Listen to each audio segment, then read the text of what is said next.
Mga katrops, welcome back ulit kayo sa aking channel Sports React PH at ngayon na ay pag-uusapan natin ang pagkapanalo ni Nikola Jokic ng bronze medal. Pag-uusapan na rin nga natin ngayon dito sa ating panibagong video ang balitang first time nga daw ito nangyari kay LeBron James sa Paris Olympics.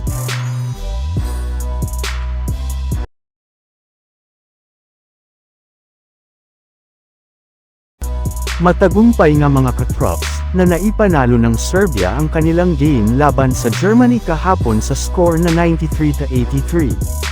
Kaya dahil nga dyan ay tuluyan na nga po nilang nakuha ang bronze medal ngayon sa Paris Olympics.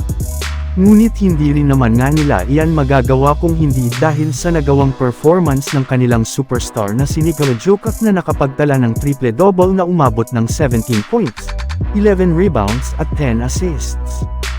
At hindi kagaya sa kanilang naging laban sa Team USA noong nakaraang araw sa semifinals ay hindi na nga nila dito hinahayaan pa ang Germany na makapag-comeback sa kanilang laro. Yes, mas naging agresibo at emosyonal na rin naman nga dito si Jokic lalong-lalo na pagdating ng second half nang magsimula ng humabol ang Germany.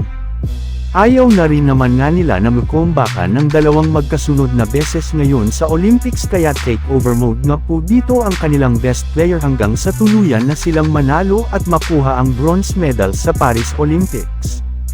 Samantala pumunta naman tayo sa ating sunod na pag-uusapan ngayon sa balitang first time nga daw ito nangyari kay LeBron James sa Paris Olympics. Matapos nga mga katrops, natalunin ng Team USA ang France ngayong araw ay tuluyan na nga po nilang nakuha dito ang gintong medalya para sa kanilang bansa.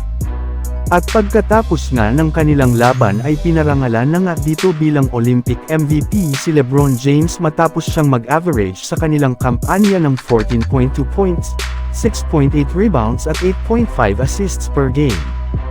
Ang kanyang all-around performance at consistency nga po ang naging dahilan bakit nakuha niya ang Olympic MVP award. And yes, ito nga ang kanyang kauna-unahang Olympic MVP sa kanyang buong career sa basketball at sa kanyang hawak ngayon na 3 gold medal. At dahil nga dyan ay halos lahat na nga ng klaseng MVP award ay kanya nang nakuha sa kanyang buong career simula sa pagiging NBA MVP, Finals MVP, NBA All-Star Game MVP, at NBA In-Season Tournament MVP. Yes, hinakat na nga niya ang lahat ng mga ito at inilagay niya ang mga iyan sa kanyang resume at achievements. Kaya dahil nga sa kanyang mga nagawang ito ay siya na nga ang kauna-unahan at nag-iisang player sa history ng basketball na nakagawa ng ganiyang klaseng achievement. So yun lang nga mga katrops ang handog ko sa inyong storya ngayong araw. Sana nag-enjoy kayo. Please like and subscribe my YouTube channel Sports React PH para sa iba pang storya at update patungkol sa NBA. Kita-kits muli sa ating susunod na video.